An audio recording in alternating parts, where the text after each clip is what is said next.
Imagine a $4.5 billion skyscraper, a vertical palace designed to be the tallest residential building on the Florida coast, draped in gold-tinted glass and featuring a private helipad for every penthouse. It was supposed to be the definitive proof that Tampa was no longer just a retirement destination, but a global power player in the world of high finance and ultra-luxury real estate. But in the world of mega projects, the higher you climb, the harder the floor feels when you hit it.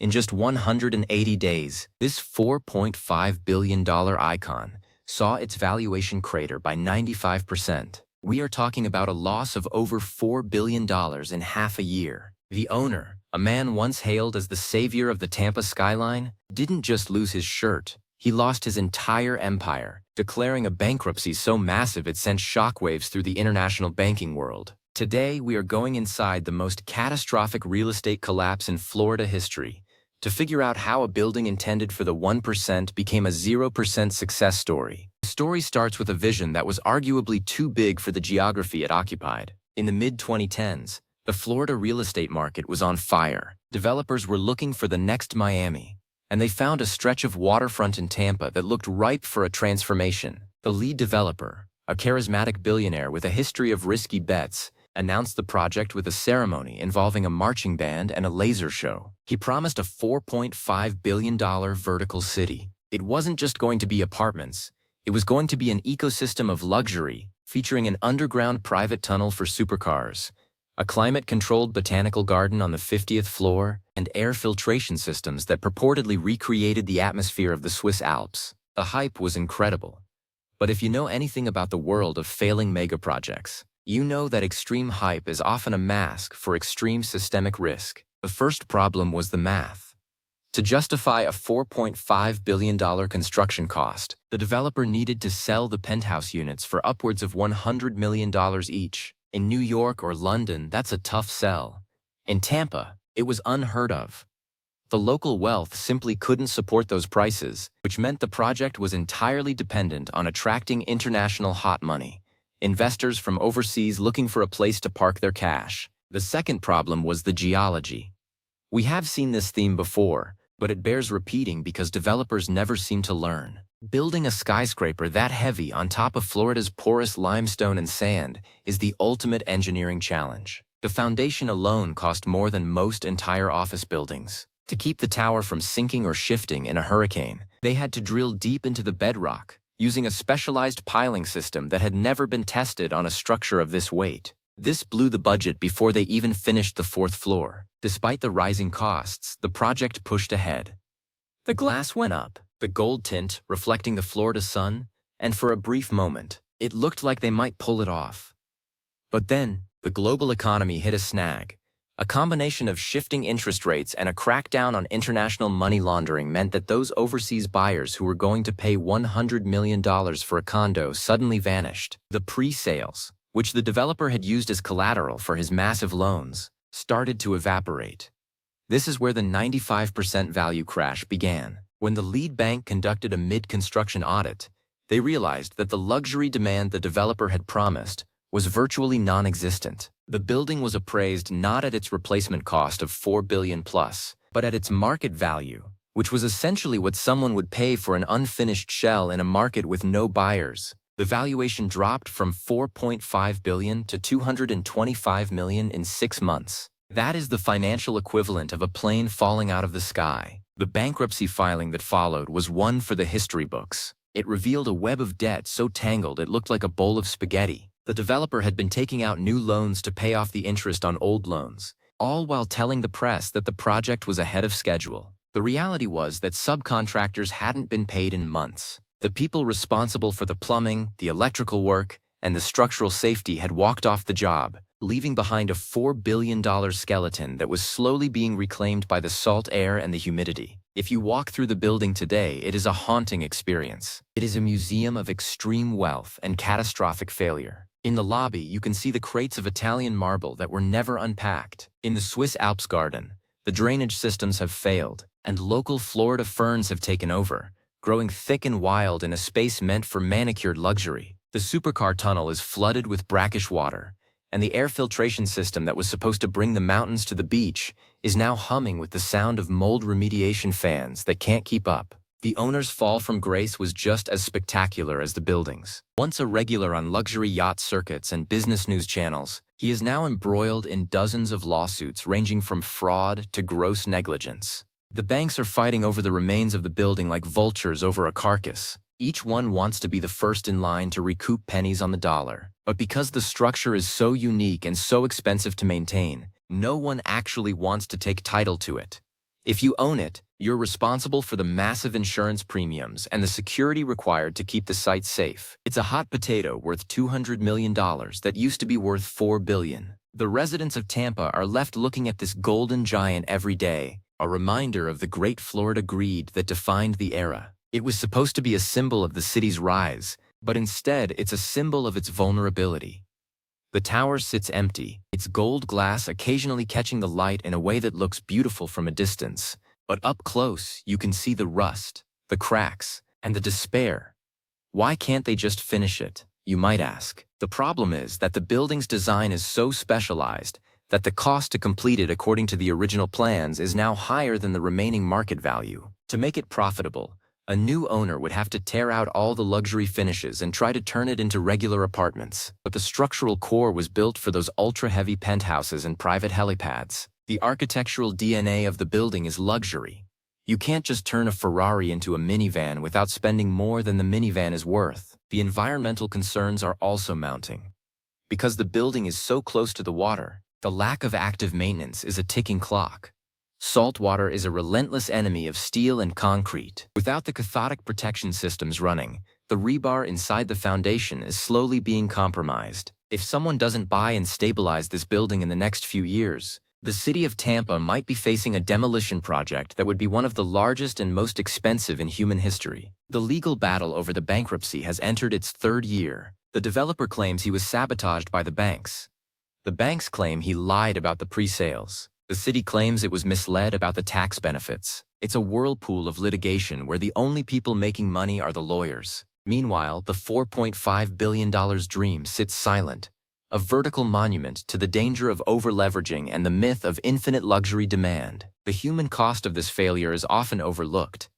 Hundreds of local workers lost their jobs when the developer stopped paying his bills. Small businesses that provided logistics, catering, and supplies to the massive site were forced to close their doors. The ripple effect of a $4 billion collapse in a city the size of Tampa is immense. It isn't just a loss for billionaire investors. It's a wound in the local economy that will take a decade to heal. One of the most bizarre aspects of the building's current state is the ghost units. These are the 3 condos that were actually finished and furnished to show off to potential buyers. They are fully decorated with millions of dollars worth of art, designer furniture, and high-end appliances. They sit there, perfectly preserved, 50 floors up, while the rest of the building rots around them. Security footage occasionally shows shadows moving in these units, likely the few authorized guards who use the luxury sofas to take their breaks. It is a surreal juxtaposition. A 5-star hotel room inside a $4 billion ruin. The developer's bankruptcy revealed even more shocking details. It turns out that Swiss Alps air filtration system, it was never actually figured out. It was a marketing gimmick that the engineers told the developer was impossible to implement without essentially building a second factory next to the tower. The developer told them to market it anyway and figure it out later. This fake it until you make it attitude was baked into every layer of the project, from the foundation to the helipads. As we look at the Florida skyline today, we see a lot of success stories. But the Tampa Gold Tower is the one that should keep developers up at night. It is a reminder that you can't build a reality out of pure speculation. You can't force a market to exist just because you have a gold-tinted window and a charismatic smile. The 95% drop in value wasn't just a market correction. It was a reality check for an entire industry. What happens to a building that is too expensive to finish and too big to fail? The most likely outcome is a government-subsidized bailout or a long, slow decay followed by a taxpayer-funded demolition. Neither option is good for the people of Tampa. The tower has become a black hole in the city's zoning, preventing other, more sustainable developments from taking place nearby. No one wants to build a nice, normal office building next to a $4 billion bankrupt ghost. The engineering community has also learned a lot from this disaster. The piling system, while innovative, is now seen as a warning about the limits of building on limestone. If you have to spend $500 million just on the foundation, your project's margins are so thin that any market dip will destroy you. The Tampa Tower proved that just because we can build it, doesn't mean we should asterisk. As the sun sets over the Gulf of Mexico, the tower reflects the light in a way that suggests everything is fine. To a tourist, it looks like a masterpiece. But to anyone who knows the balance sheet, it is a tragedy. A loss of $4 billion in 6 months is more than just a financial statistic. It is a massive waste of human effort, natural resources, and urban space. It is the ultimate example of a failed megaproject. There are rumors that a group of local investors is trying to buy the site and turn it into a public-private partnership, perhaps a mix of affordable housing and city offices. But the cost of retrofitting a building designed for billionaires into something for the public is a mountainous challenge. The plumbing alone is designed for 6-person hot tubs and rainfall showers in every room. Converting that to standard efficiency living would require gutting the entire vertical core. The bankruptcy court is expected to make a final ruling next year on how the remaining assets will be liquidated. By then, the building will have sat empty for nearly 4 years. Each day that passes makes the restoration more expensive and the 95% loss more permanent. The owner, now living in a much humbler residence, is mostly seen in deposition videos, looking tired and defensive. The man who wanted to change the world is now just trying to avoid a prison sentence for financial impropriety. This story is a warning to the next generation of builders. The siren song of the mega project is powerful. The desire to leave a permanent mark on the skyline is a potent drug. But if you don't respect the laws of economics and the realities of the ground you build on, your mark on the skyline won't be a legacy. It will be a scar. The Tampa Tower is a $4.5 billion scar that will be visible for a long, long time. Inside the tower, the silence is heavy. In the units that were supposed to be filled with the sounds of Florida's elite, there is only the sound of the wind whistling through gaps in the unsealed gold glass. The private helipads, which were marketed as the ultimate convenience, are now just perches for local birds.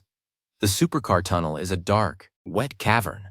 It is a total reversal of the building's intent. The story isn't just about one man's failure, it's about a collective failure of oversight. The banks that lent the billions, the city officials who approved the permits, and the media that hyped the project all played a role. They all wanted the dream of the $4.5 billion tower to be true, so they ignored the red flags that were popping up as early as day one. They wanted the skyline to look like a global capital, so they didn't ask enough questions about the foundation. In the end, the tower serves as a vertical lesson in humility. It shows that no matter how much money you have, you are still subject to the laws of supply and demand. You are still subject to the forces of nature.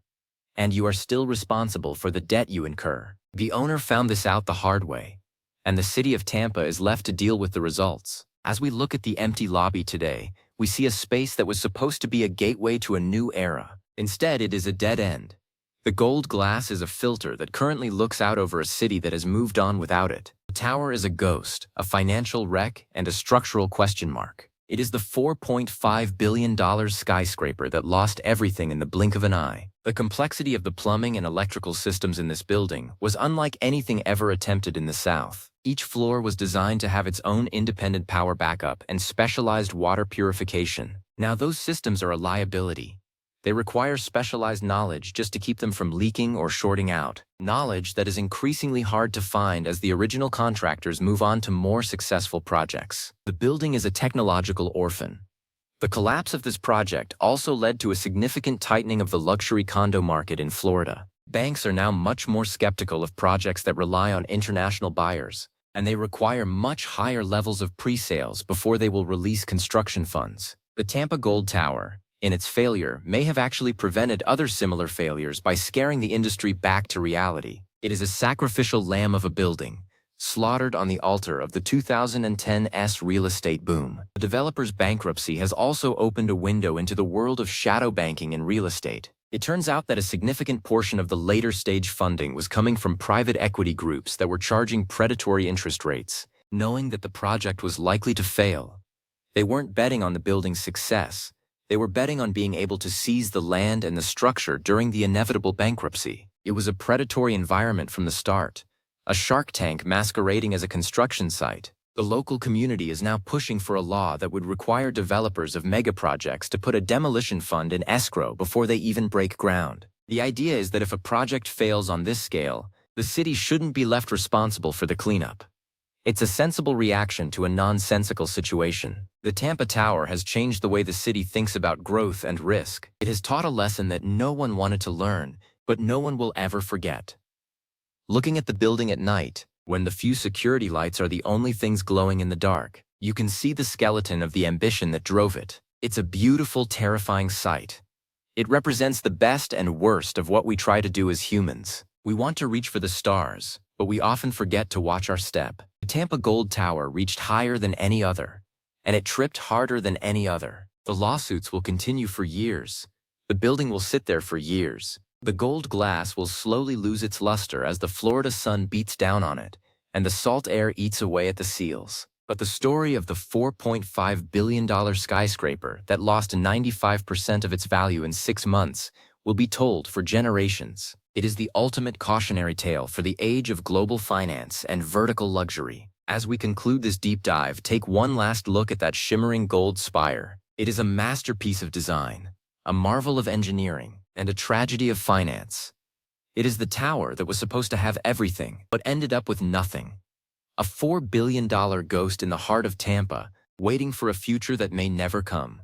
The silence inside is the most telling part. A building of that size should be alive with the hum of people and machinery. Instead, it is a tomb for an idea that was just too big to live. The 95% loss is just a number, but the empty halls and the flooded tunnels are the reality. This is what happens when the dream of a megaproject becomes a nightmare of reality. Think about that the next time you see a new skyscraper going up. Behind the glass and the steel, there is a balance sheet, and if that balance sheet fails, the building becomes a monument to everything that went wrong. The Tampa Tower is that monument, a gold-tinted warning to the world that even the biggest dreams can crash in just 6 months. The saga of the owner, the bankruptcy, and the crumbling gold glass is a story that illustrates the volatility of our modern world. It's a story about the intersection of wealth, ego, and the uncompromising laws of the physical and financial universe. It is a story that Tampa will be living with for a very long time.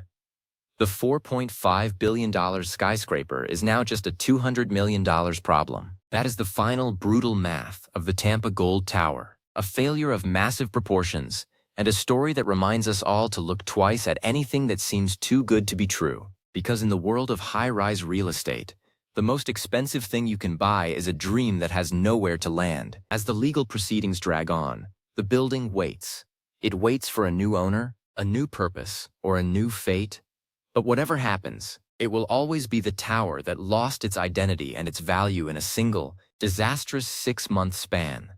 A landmark of loss in the Sunshine State and a lesson in mega-project failure that will echo through the halls of architecture and finance for decades to come. Inside the tower, the air is still, the marble is cold, and the gold glass looks out over a world that is moving on. It is a $4 billion lesson, and the tuition is still being paid by the city, the workers, and the investors who believed in a golden dream that was built on a foundation of sand. The Tampa Tower is a reminder that the most important part of any building isn't what it looks like on the outside, but whether it can stand up to the pressure of reality on the inside. Thank you for joining me on this exploration of one of the most significant real estate failures in modern history. The world of megaprojects is full of these stories, and each one teaches us something new about the risks and rewards of human ambition. The Tampa Gold Tower is a unique and tragic chapter in that history, a story of a skyscraper that lost its soul and its value in the blink of an eye. Stay curious, stay questioning, and always remember to check the foundation before you climb toward the gold. The story is far from over, but the lesson is already clear. A building is only as strong as the integrity of the people and the systems that create it. When that integrity fails, the resulting collapse is just a matter of time. And in the case of the Tampa Gold Tower, that time was only 6 months, a fast fall for a tall tower, and a permanent mark on the history of Florida.